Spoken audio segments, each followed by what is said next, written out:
Did you get lost on your way to the janitor's closet?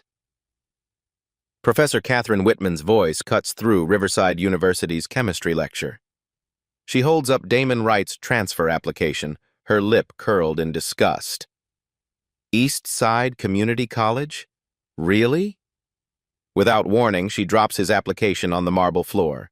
Her designer heel comes down hard, grinding the papers under her shoe like she's crushing an insect. 200 students watch in shock. Some pull out phones already filming. Damon sits frozen in the back row, his worn backpack clutched against his chest, feeling the heat of every stare. Perhaps, Professor Whitman continues, brushing imaginary dust from her hands, you'd be more comfortable cleaning our lab equipment instead of pretending to understand chemistry. The privileged students exchange knowing smirks. Several openly laugh. Have you ever been humiliated so publicly that your dreams felt like they were dying in real time? This is the annual chemistry challenge at Riverside University, where community college students compete for the Holy Grail, a full scholarship transfer to one of California's most prestigious chemistry programs. The rules seem straightforward enough. 3 rounds of increasingly difficult chemical problem solving, mechanism prediction, and synthesis design. Only the top performer walks away with a future. But the game is rigged from the start. Professor Catherine Whitman, department head for 15 years with a Harvard PhD and 3 published textbooks, has hand-selected 5 pre-approved candidates, all from elite preparatory programs, all white, all from families wealthy enough to donate new lab equipment. Their names were whispered in faculty meetings months ago, their acceptance letters practically pre-written. Then there's Damon Wright, the mandatory diversity slot that university policy requires but nobody actually wants filled. The lecture hall buzzes with anticipation as news crews set up cameras and parents clutch their designer handbags. This isn't just any competition. It's being filmed for the university's promotional materials. Local reporters sense a story brewing. Social media accounts are already live streaming. The stakes couldn't be more public. Damon studies the other competitors from his corner seat. There's Bradley Ashworth, whose father owns 3 pharmaceutical companies. Madison Sinclair, whose prep school chemistry lab has better equipment than most universities. Trevor Knox, who's been tutored by Nobel Prize winners since middle school. Sarah Wellington, whose trust fund could probably buy the entire chemistry department. They sit in the front row like they own the place, because in many ways they do. Damon's story is different. Raised by a single mother who cleaned office buildings at night, scrubbing floors while he studied by fluorescent lights in empty hallways. His father died when he was 12, leaving behind only medical bills and a worn copy of Organic Chemistry that Damon still carries everywhere. His gift revealed itself quietly. In high school, he corrected his teacher's equation balancing during a lecture on combustion reactions. Instead of praise, he got detention and a lecture about knowing your place. His guidance counselor steered him toward trade schools, insisting college wasn't realistic for someone from his neighborhood. Now he works nights as a janitor at the same community college where he studies chemistry during the day.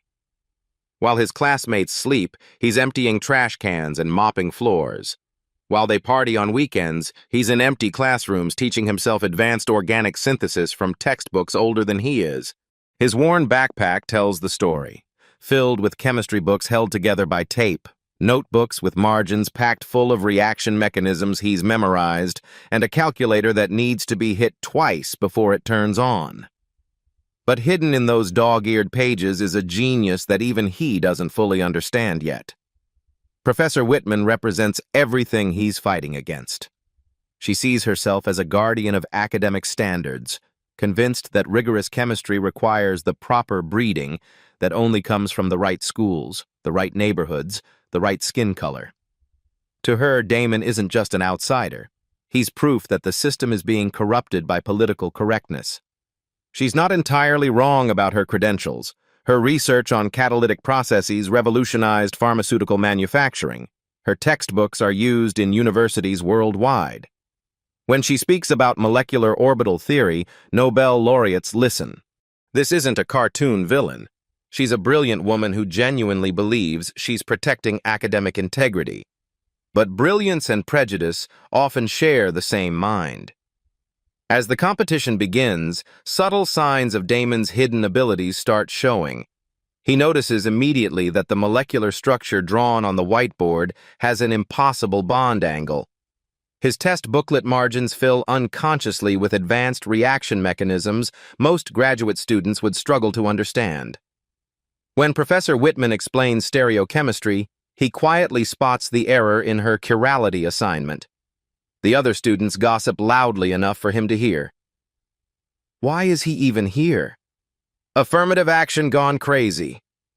My dad's going to hear about this. They treat him like an unwelcome guest at their private party. Dr. Elena Rodriguez sits quietly in the back, the visiting MIT professor serving as competition judge. Unlike the others, she watches Damon with curious eyes. Something about his stillness, his intense focus, reminds her of herself 30 years ago when she was the only Latina in her graduate chemistry program. The cameras are rolling. The stakes are set. 200 students fill every seat, phones ready to capture whatever happens next. This isn't just about a scholarship anymore.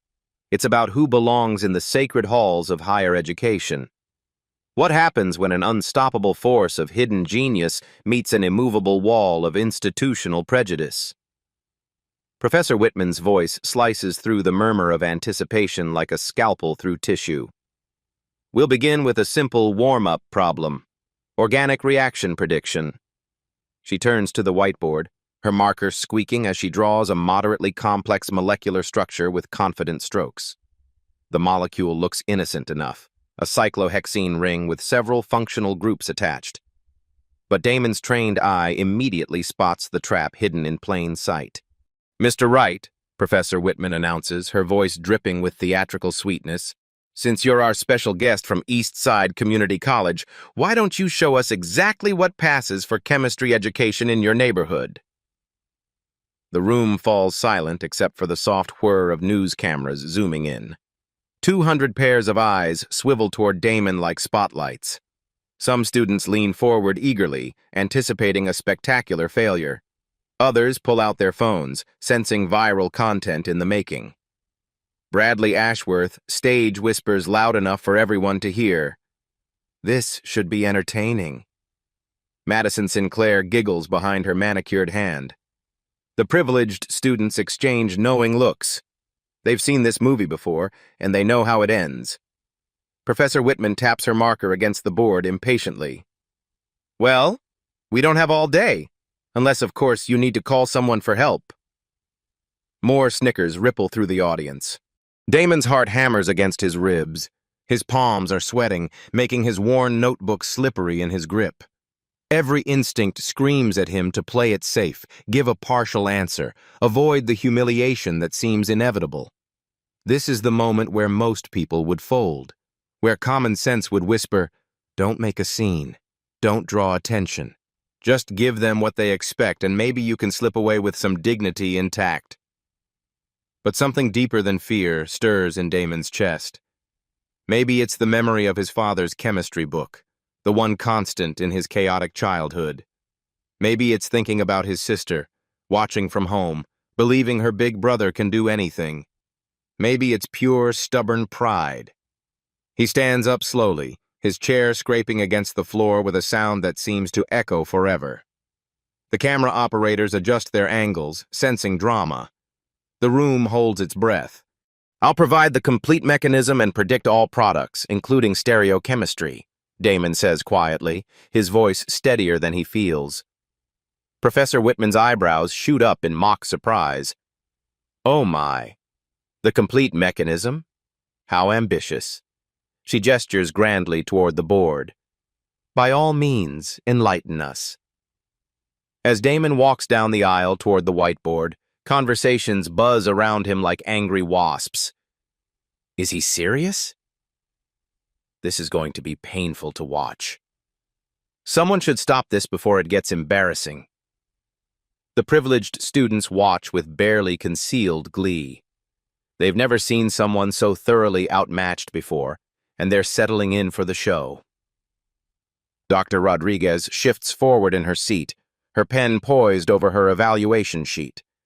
Something in Damon's quiet confidence reminds her of the greatest chemists she's known, the ones who see patterns others miss.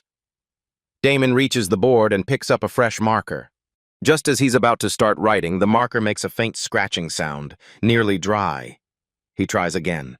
Nothing but pale, broken lines. Professor Whitman smiles coldly. Equipment problems already? Perhaps that's a sign. The room erupts in nervous laughter. Someone shouts, "Maybe the universe is trying to tell you something." More laughter follows, building to a crescendo of mockery. Damon calmly reaches for another marker from the tray.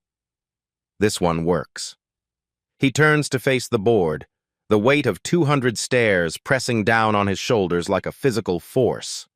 The molecular structure looks back at him, challenging him to prove he belongs here.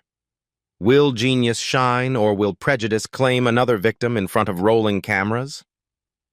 Damon stares at the molecular structure for exactly 30 seconds. The room grows restless. Students shift in their seats. Someone coughs.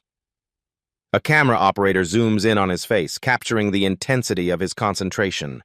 Then he speaks, his voice cutting through the expectant silence like a blade. "Professor Whitman, I think there might be a small issue with the stereochemistry here." The words hit the lecture hall like a physical shock wave. Audible gasps echo from multiple directions. Students freeze mid-whisper. Even the news cameras seem to pause in disbelief. No one questions Professor Whitman's chemistry, ever. Her face flushes crimson, the color spreading from her neck upward like spilled wine on white fabric. "Excuse me?" Her voice carries the dangerous edge of authority being challenged. The privileged students exchange panicked glances. Bradley Ashworth's mouth hangs open. Madison Sinclair stops filing her nails mid-stroke. This isn't the script they expected. The entertainment was supposed to be Damon's humiliation, not their professor being corrected by someone from a community college. But Damon continues, his voice gaining confidence with each word.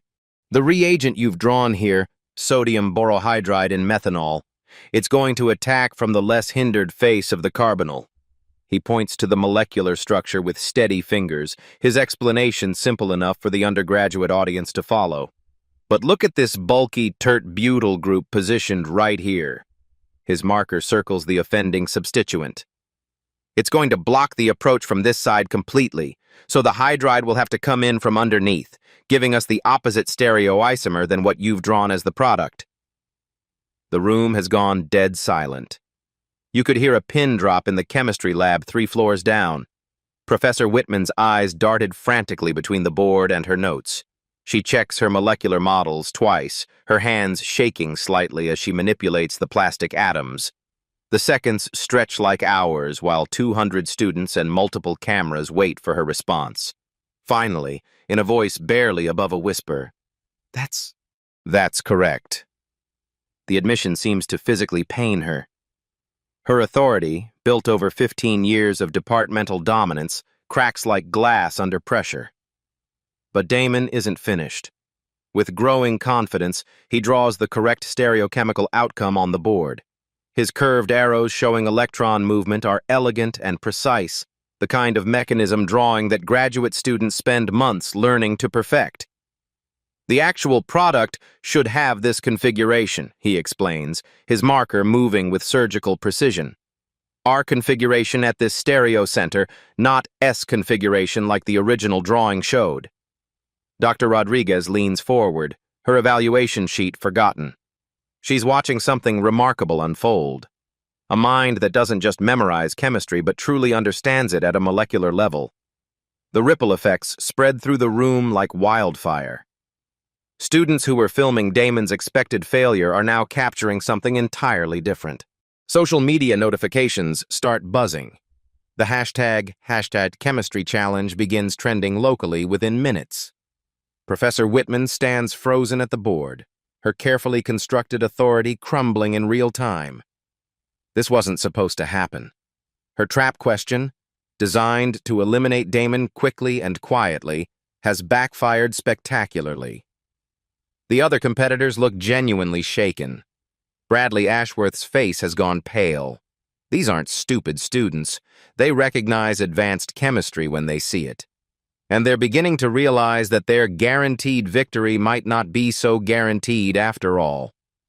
Furthermore, Damon continues, his confidence building with each word, if we wanted the stereoisomer you originally drew, we'd need to use L-selectride instead of sodium borohydride. The bulky alkoxide groups would coordinate to the carbonyl from the top face, directing the hydride delivery to give the S configuration. Now he's showing off, but in the most educational way possible. The chemistry is sound, the explanation clear, and the implications devastating to every assumption in the room. Someone in the audience whispers loudly enough to be heard, "Holy shit, he's actually right." Professor Whitman's lips move silently as she works through the mechanism in her head, desperately searching for an error she can exploit. But there isn't one. Damon's analysis is flawless. The news reporter in the back row gestures frantically to her cameraman, recognizing that they're witnessing something special. This isn't just a feel-good underdog story anymore. This is a genuine reversal of academic power dynamics playing out in real time. Dr. Rodriguez begins taking detailed notes, her pen moving rapidly across the evaluation sheet. She's seen thousands of chemistry students over her career, but this level of intuitive understanding is rare even among graduate students. The room buzzes with a new energy. Students are no longer watching for entertainment. They're witnessing something that might change how they think about intelligence, education, and who deserves to be taken seriously. Professor Whitman clears her throat, struggling to regain control of her classroom. "That was adequate," she manages, though her voice lacks its earlier bite. But the damage is done. The seed of doubt has been planted. If Damon can spot errors in problems designed to trip him up, what else might he be capable of? The privileged students no longer look quite so smug. The cameras continue rolling, social media continues buzzing, and somewhere in the back of everyone's mind, a question begins forming. What happens when someone everyone underestimated turns out to be the smartest person in the room? Professor Whitman's jaw tightens like a steel trap snapping shut. The polite mask she's worn for decades slides away, revealing something harder underneath. She's been publicly corrected by a community college student, and her 15 years of academic authority are cracking like ice in spring. "Well, Mr. Wright," she says, her voice dripping with barely controlled venom, "since you found that problem so elementary, let's skip ahead, shall we?" She turns to her computer, her fingers stabbing at the keyboard with more force than necessary.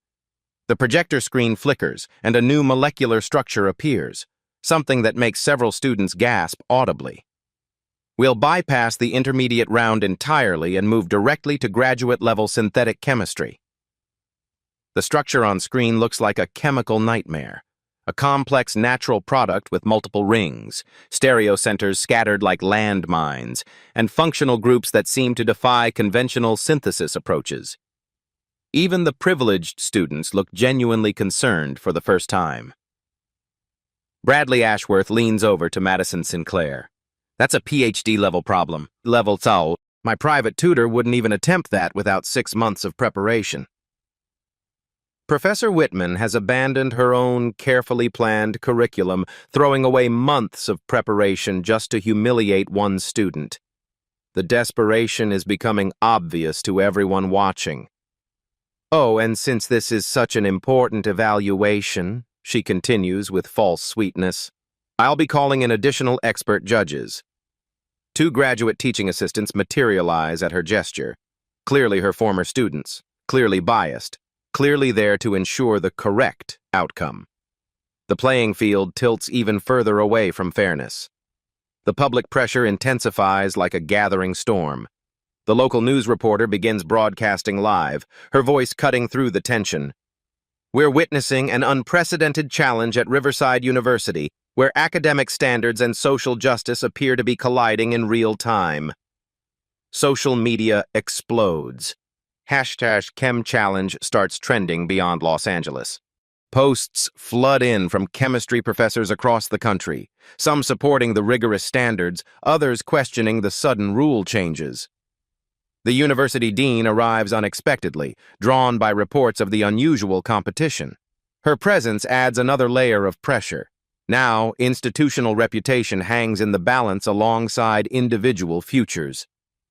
Parents of the privileged students cluster near the front, their designer clothes and expensive watches catching the camera lights. Mrs. Ashworth whispers frantically into her phone. "This wasn't supposed to happen. Bradley was guaranteed admission." But something shifts in the room's energy as Damon studies the impossible molecule. Other students begin watching him with genuine curiosity rather than anticipated schadenfreude. His quiet confidence in the face of obvious intimidation resonates with anyone who's ever been underestimated. Dr. Rodriguez observes the unfolding drama with growing concern. She's seen academic politics before, but rarely this blatant, rarely this public. Her evaluation sheet remains untouched as she watches the integrity of the competition dissolve in real time. Damon's internal struggle plays out in the subtle tension of his shoulders, the way his fingers grip his worn notebook. Voiceover reveals his thoughts. "I've studied these reactions in secret, teaching myself from textbooks that cost more than my family's grocery budget. But I've never had formal instruction, never had access to proper lab equipment. What if there's something fundamental I'm missing? What if she's right about people like me?" The weight of representation settles on his shoulders like a lead blanket. He's no longer just fighting for his own future. He's carrying the hopes of every student who's been told they don't belong, every young person whose potential has been dismissed because of their zip code or skin color. During a brief recess, Dr. Rodriguez approaches quietly, her voice barely above a whisper. "I've been watching your work, Damon. Don't let anyone convince you that your mind isn't sharp enough. Chemistry doesn't care about your address or your bank account. Molecules don't see color." Her words strike like lightning, illuminating something fundamental that Damon had almost forgotten. Science is the ultimate meritocracy. Truth doesn't require permission or pedigree. The impossible challenge looms on the screen. A total synthesis problem that would normally require months of research, access to specialized databases, and guidance from professors who've spent decades in the field. Multiple plot threads weave together like complex reaction pathways.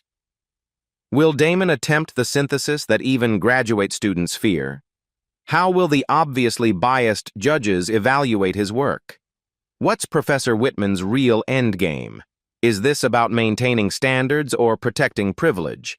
Most importantly, are the other students beginning to root for the underdog, or will institutional pressure force them to maintain the status quo? The room buzzes with whispered conversations as everyone realizes they're witnessing something unprecedented. The cameras continue rolling, social media continues exploding, and somewhere in the gathering storm of academic politics and public scrutiny, a young man from the wrong side of town prepares to attempt the impossible. Can raw talent triumph over institutional bias when the entire world is watching? The clock on the wall ticks like a time bomb, 20 minutes to solve what normally takes graduate students months to even approach. Damon approaches the whiteboard with the measured steps of someone walking to their own execution, or their coronation. The complex natural product stares back at him from the projection screen like a molecular monster. Multiple rings twisted together in impossible geometries. 7 stereo centers that need perfect control. Functional groups that seem to actively hate each other. But then something remarkable happens. Mini-win. Damon's eyes scan the structure for less than 30 seconds before his face lights up with recognition. "This is a modified taxane framework," he murmurs, loud enough for the front rows to hear. "I recognize this from a 2019 Nature paper on anti-cancer compounds." His marker moves confidently across the board, sketching the basic skeleton in clean, elegant lines. The privileged students exchange worried glances. That level of literature knowledge isn't supposed to come from community college. Mini loss. But as he begins planning his retro-synthetic approach, his marker starts running dry again. The lines become faint, broken. Professor Whitman's smile returns like a predator scenting weakness. Equipment problems again, Mr. Wright? Perhaps this is nature's way of telling you to know your limits. Scattered laughter ripples through the room, though it sounds less confident than before. Mini-win. Damon calmly replaces the marker and pivots to an entirely different synthetic strategy. Instead of the traditional approach, he starts sketching a biomimetic pathway, the route nature itself might use to build the molecule. His technique is elegant, unconventional, and utterly brilliant. If we think about how plants actually synthesize these compounds, he explains to the captivated audience, we can use their enzymatic logic, but with synthetic catalysts.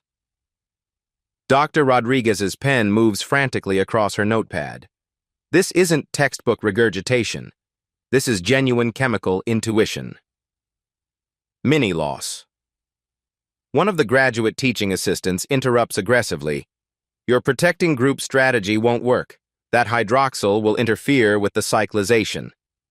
His tone drips with condescension, clearly trying to rattle Damon's confidence. Mini-win. Damon doesn't even pause.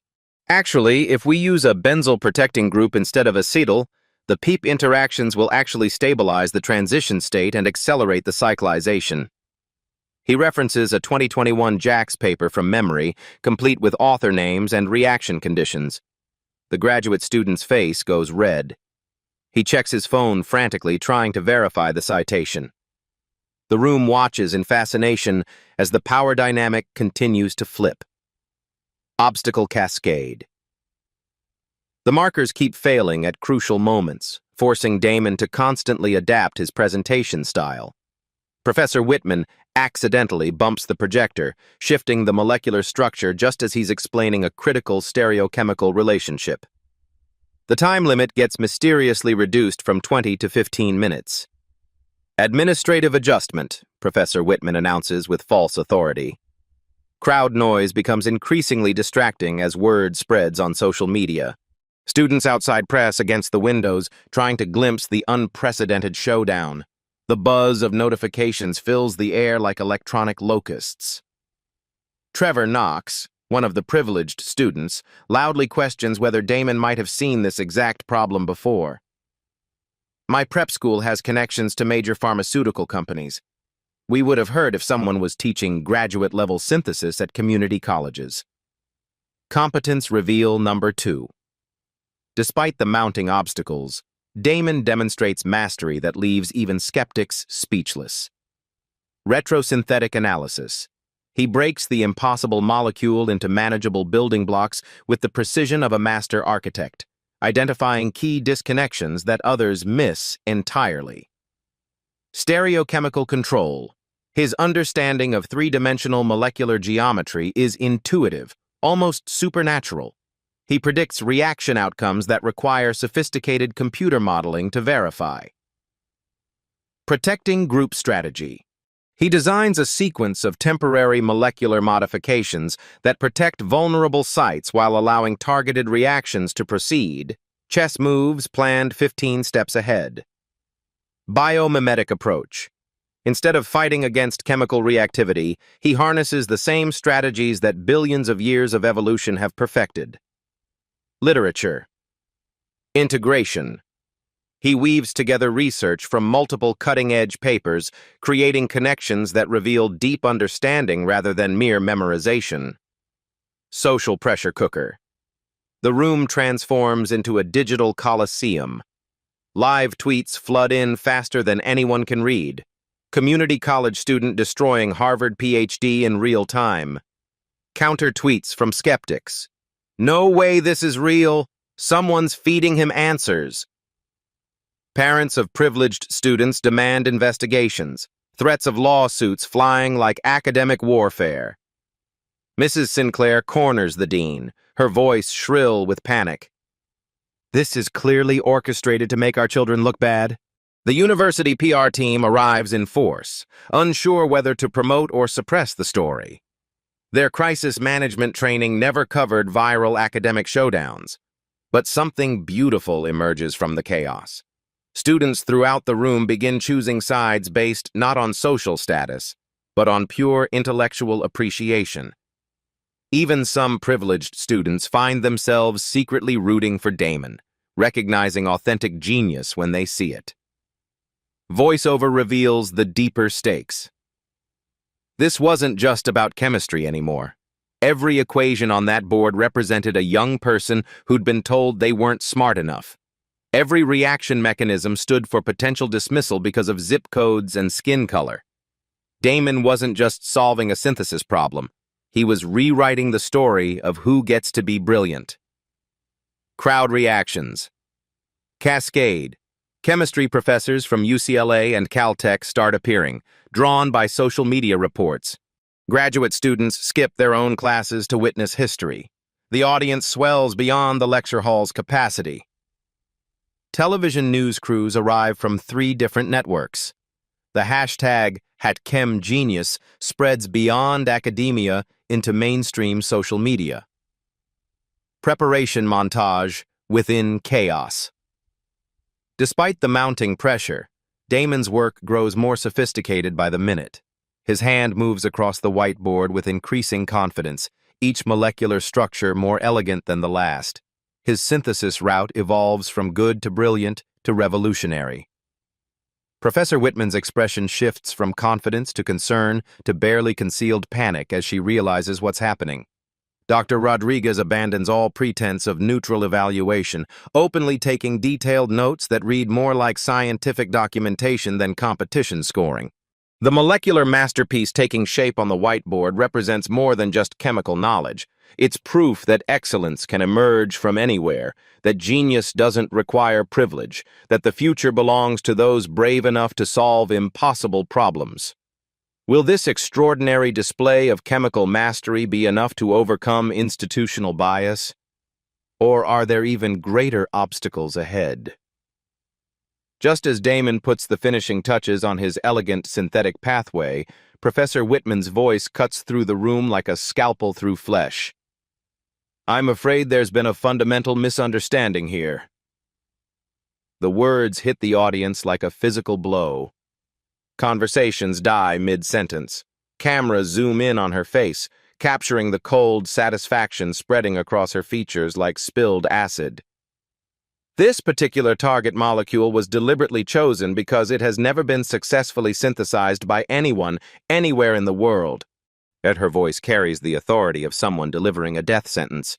It represents one of chemistry's great unsolved challenges. The room erupts in confused murmurs. Students exchange bewildered glances. Even the privileged competitors look uncomfortable, realizing they've been used as unwitting props in an elaborate setup. "This was a test of intellectual humility," Professor Whitman continues, her words measured and merciless. "The ability to recognize when a problem exceeds your capabilities. To admit defeat gracefully, rather than embarrass yourself with impossible claims." Bradley Ashworth whispers to Madison Sinclair, "She never told us it was unsolvable. We could have been next." The realization that they're all expendable pieces in her game sends chills through the privileged ranks. But Damon doesn't flinch. He stands at the whiteboard like a statue, his marker still poised above the complex synthetic scheme he's constructed. His voice, when it comes, is steady as stone. "With respect, Professor Whitman, I believe there might be a viable synthetic route. It requires a non-traditional approach, but I think it's possible." The audacity takes everyone's breath away. He's not just disagreeing with a Harvard PhD. He's claiming he can solve what she's declared impossible. Professor Whitman's mask slips completely. "Mr. Wright, I've spent the last 5 years researching this exact molecular target as part of a collaborative effort with 3 pharmaceutical companies. Teams of PhD chemists with unlimited budgets have failed. There is no synthesis. Sometimes intellectual maturity means accepting your limitations." Her words hang in the air like a challenge thrown down at high noon. The stakes have exploded beyond anyone's imagination. This isn't about solving a difficult problem anymore. It's about proving that institutional authority can be wrong, that declared impossibilities might just be failures of imagination. Dr. Rodriguez speaks up, her voice cutting through the tension. Perhaps we should let him complete his proposal before drawing final conclusions. The room holds its breath. News cameras focus with laser intensity. Social media notifications buzz like angry hornets. Everyone realizes they're witnessing a moment that will be remembered long after the competition ends. Can a community college student succeed where teams of PhD researchers have failed? Or is Professor Whitman about to deliver the most devastating lesson in humility ever captured on camera? The weight of the impossible challenge crashes down on Damon like a collapsing building. 5 years of professional research teams, unlimited pharmaceutical budgets, PhD chemists who've forgotten more chemistry than he's ever learned, all defeated by the same molecule he's claiming he can synthesize. In his desperate rush to prove Professor Whitman wrong, Damon makes a critical error that will haunt him for the rest of his life. His hand trembles slightly as he draws the key cyclization step, the molecular transformation that should elegantly close the ring system and create the target structure. But under the crushing pressure of 200 stares, rolling cameras, and the weight of representing every underestimated student in America, his mind betrays him. He draws the stereochemistry wrong. Not just wrong, catastrophically, fundamentally, impossibly wrong. The bond that should point upward in space points downward. The molecular geometry that should enable the reaction instead destroys it completely. The error cascades through his entire synthetic plan like a chemical virus, invalidating everything he's built. Professor Whitman spots the mistake within seconds, her predator's instincts homing in on weakness with surgical precision. "Class," she announces, her voice thick with vindicated satisfaction. "Observe what happens when ambition exceeds knowledge." She approaches the board like a general surveying a conquered battlefield. Her red marker circles Damon's error with deliberate theatrical cruelty. The crimson line around his mistake looks like blood on white snow. This stereochemical impossibility invalidates your entire approach. The ring strain would be so severe that the molecule would literally tear itself apart. Her voice carries the weight of absolute authority. This is precisely why we have prerequisites, proper academic pathways, and rigorous admission standards. The room shifts like sand in an earthquake. Students who were secretly rooting for Damon now look embarrassed for him, their faces flushed with secondhand shame. The viral social media momentum reverses direction with brutal speed. New tweets flood the timeline. Maybe the professor was right all along. Kid got in over his head. This is painful to watch. The privileged students exchange knowing looks that say everything without words. The natural order has been restored. The interloper has been exposed. Their superiority has been confirmed by Damon's public failure. Madison Sinclair actually giggles behind her manicured hand, the sound carrying across the silent room like breaking glass. Damon's internal world collapses like a house of cards. Voiceover reveals the devastating thoughts racing through his mind. Maybe she was right. Maybe I don't belong here. Maybe all those years of studying alone, all those nights working by lamplight in empty classrooms, maybe it was all just a delusion. Maybe people like me really don't have what it takes. His hands shake visibly now.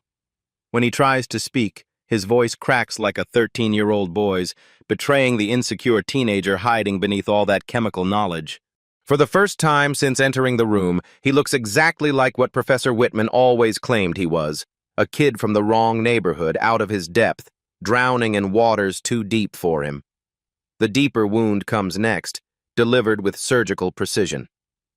"Mr. Wright," Professor Whitman says, her voice softer now but somehow more cruel, "there's no shame in recognizing your proper level. Perhaps you'd be happier in our general chemistry program, where the expectations are more appropriate to your background." The words hit harder than any physical blow could. They carry the weight of every teacher who'd dismissed his potential, every guidance counselor who'd steered him away from his dreams, every voice that had whispered, he wasn't good enough. Damon sets the red-stained marker down on the board's ledge with infinite care, like he's placing a funeral flower on a grave. He turns away from his ruined masterpiece, his shoulders sagging under the weight of public humiliation. The cameras continue rolling, documenting his walk of shame. News crews sense the story shifting beneath them.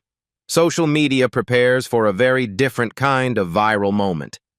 Then, just as Damon reaches his seat and the room begins to buzz with post-mortem whispers, Dr. Rodriguez stands up. "Damon," she says quietly, but her voice carries to every corner of the room. "What if the error isn't in your strategy? What if your approach is actually revolutionary and you just made a simple stereochemical mistake under pressure? Will this spark be enough to reignite a dream, or has the damage already been done?" Dr. Rodriguez's words hit Damon like lightning striking a dead tree, bringing it back to life. He stops mid-stride, his hand frozen on his backpack strap.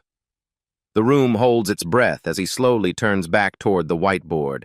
For 30 seconds that feel like eternity, he stares at his work with the intensity of a surgeon examining X-rays. His eyes trace every bond, every arrow, every stereo center. Then, like sunrise breaking through storm clouds, understanding dawns on his face. "The stereochemistry," he whispers, then louder, "It's just the stereochemistry." Professor Whitman's confident smile falters like a candle in the wind. "Mr. Wright, your entire approach is fundamentally—" "No." Damon's voice cuts through her dismissal with quiet authority. "My retrosynthetic strategy is correct. I just drew one bond wrong." He walks back to the board with renewed purpose, each step more confident than the last. The cameras track his movement like predators following prey, except now they're not sure who's the hunter and who's the hunted. Picking up a fresh marker, Damon erases his stereochemical error with surgical precision. His hand doesn't shake now. His voice doesn't crack. When he redraws the critical bond with the correct three-dimensional orientation, the entire synthetic pathway transforms from impossible to inevitable. The corrected approach unfolds. The issue with previous synthetic attempts, Damon begins, his explanation clear enough for undergraduates but sophisticated enough to impress PhD chemists, was assuming this cyclization had to be thermal. But if we use photochemical activation with visible light catalysis, the stereochemistry actually works in our favor. His marker moves across the board like a conductor's baton, orchestrating molecular transformations with elegant precision. Competence reveal number 3, the grand payoff, stereochemical mastery. He fixes the ring closure with perfect three-dimensional visualization, showing how the corrected geometry enables rather than prevents the crucial bond formation. Innovative strategy. His biomimetic approach doesn't fight against chemical reactivity. It harnesses the same evolutionary logic that nature perfected over millions of years. Cutting-edge integration. He references photoredox catalysis methodology from 2023 papers, demonstrating not just knowledge, but understanding of the field's bleeding edge. Problem-solving brilliance. Each obstacle that stopped previous research teams becomes a stepping stone in his pathway, turned from liability to advantage through creative thinking. Synthetic artistry. The final route he presents is more than just viable. It's elegant, efficient, and genuinely innovative. Professor Whitman's face goes through a spectrum of emotions like a chemical indicator changing colors. She checks her phone frantically, searching chemical databases for any flaw she can exploit. Her fingers fly across PubMed, SciFinder, Reaxys, every resource available to professional chemists. But there's nothing there. No contradictory data, no fatal flaws.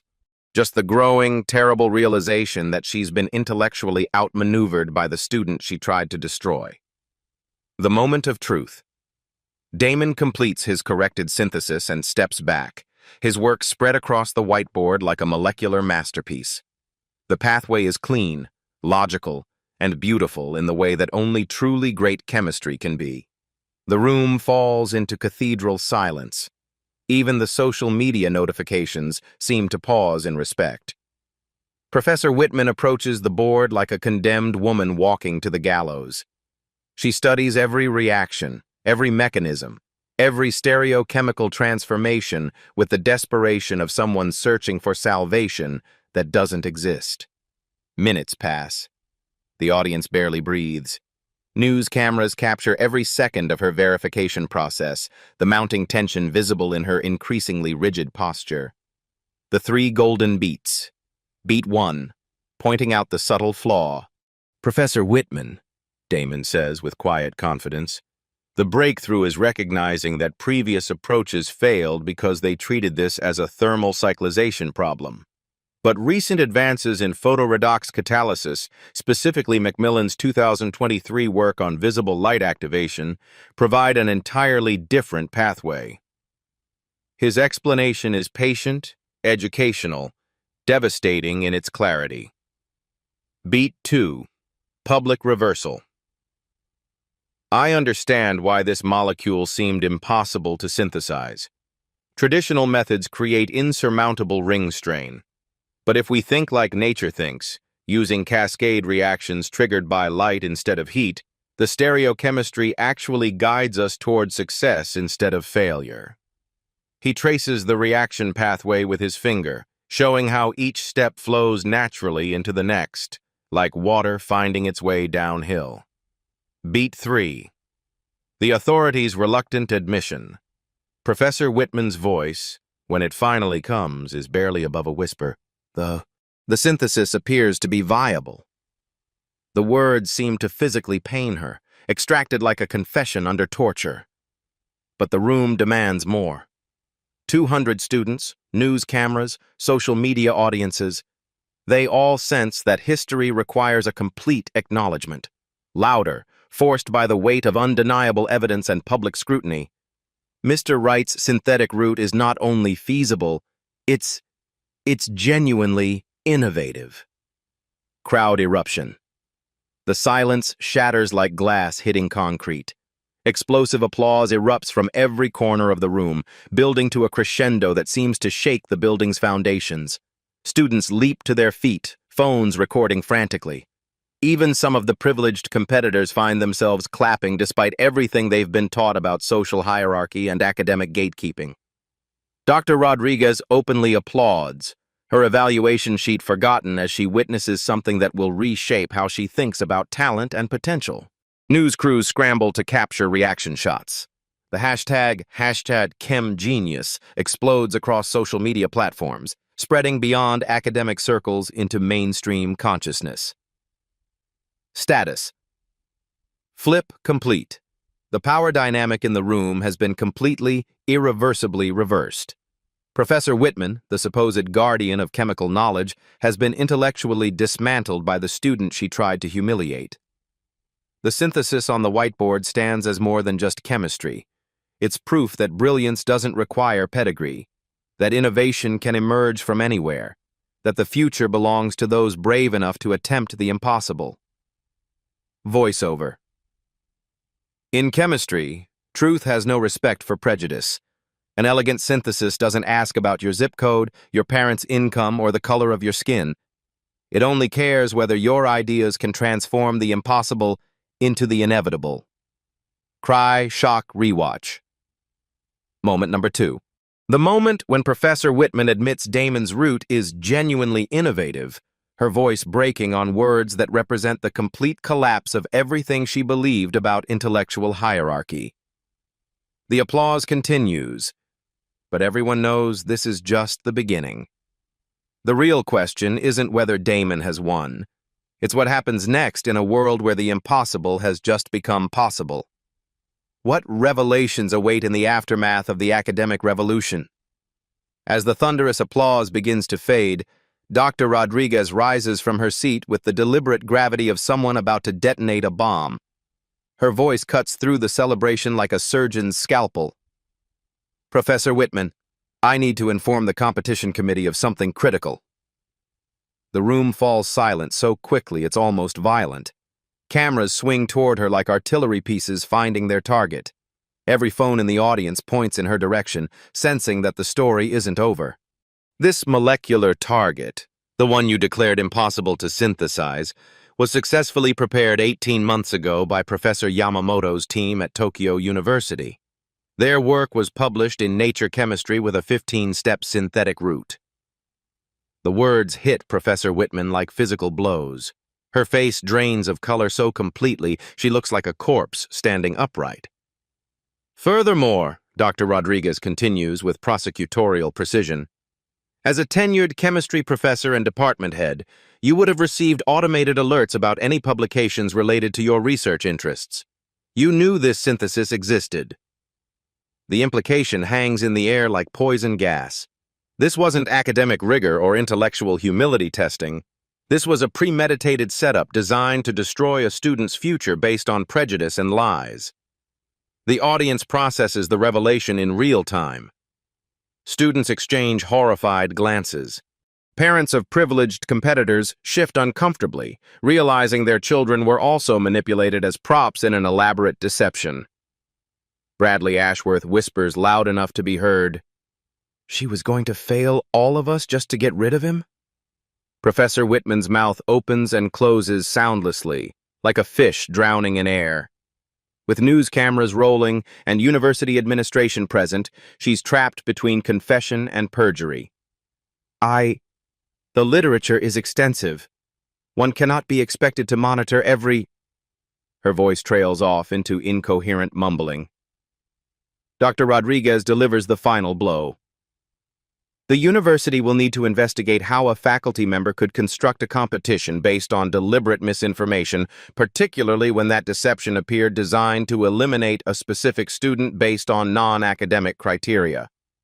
Social media explodes again, but this time with righteous fury.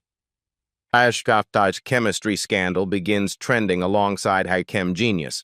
The story transforms from feel-good underdog victory to explosive exposé of institutional bias. The revelation doesn't just vindicate Damon. It proves the entire system was rigged from the beginning. What happens when prejudice gets exposed in front of the entire world? The aftermath unfolds like a perfectly orchestrated chemical reaction, each consequence flowing inevitably from what came before. Within 72 hours, Damon receives not just the original scholarship, but a full academic fellowship with research opportunities that most graduate students can only dream of. MIT calls, Stanford calls, Caltech practically begs him to visit their campus. Professor Whitman submits her early retirement papers that same week, her 15-year reign of academic gatekeeping ending not with ceremony but with shame. The investigation reveals a pattern of bias that forces the university to completely overhaul its evaluation processes. But the real magic happens 6 months later. The synthesis route that made Damon famous became the foundation for his first published research paper, a breakthrough in anti-cancer drug development that pharmaceutical companies line up to license. The impossible molecule turns out to hold the key to treating aggressive brain tumors. His younger sister gets into Berkeley on a full scholarship, inspired by watching her brother rewrite the rules of what's possible. Their mother cries happy tears for the first time in years, holding a newspaper article with Damon's photo under the headline, "Community College Student Revolutionizes Cancer Research." The story ripples outward like waves from a stone thrown into still water. Community colleges across the country report surges in chemistry enrollment. Students who'd been told they weren't college material suddenly see new possibilities stretching before them like unexplored territories. Dr. Rodriguez becomes Damon's research mentor, their partnership producing innovations that neither could have achieved alone. She often tells colleagues that teaching him taught her more about chemistry than 30 years of traditional research. The final scene shows Damon at a whiteboard again, but now he's the teacher. His students are diverse faces from backgrounds the old system would have dismissed. Immigrants, first-generation college students, kids from neighborhoods where dreams usually die young. His voice carries the same quiet confidence that stunned a lecture hall that day. Excellence doesn't require permission. It doesn't need the right zip code, connections, or skin color. It just needs opportunity, and the courage to seize that opportunity when everyone expects you to fail. Call to action. If this story moved you, if you've ever been underestimated or seen someone's potential dismissed because of prejudice, share it. Comment below about a time when someone surprised you with their hidden talents.